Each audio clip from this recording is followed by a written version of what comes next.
মায়ের মন্ত্রদীক্ষিত এক ব্যক্তি ঠাকুরকে চর্মচক্ষে দর্শন করার জন্য উন্মত্ত হয়ে ওঠায় মা তাকে বোঝাচ্ছেন।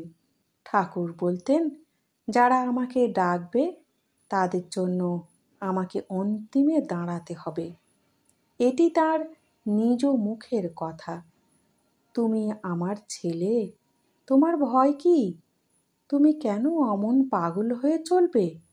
এতে যে তাঁর দুর্নাম হবে, লোকে বলবে তাঁর ভক্ত পাগল হয়েছে।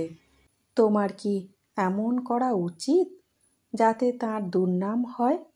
যাও, বাড়ি যাও।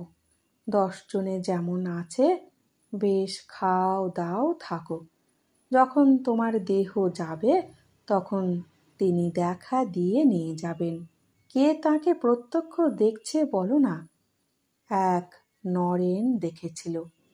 সেও যখন তার খুব ব্যাকুলতা ওই সব দেশে, আমেরিকায়, তখন তিনি ঠাকুর তার হাত ধরে রয়েছেন, বোধ করত, তাও কিছুদিনের জন্য।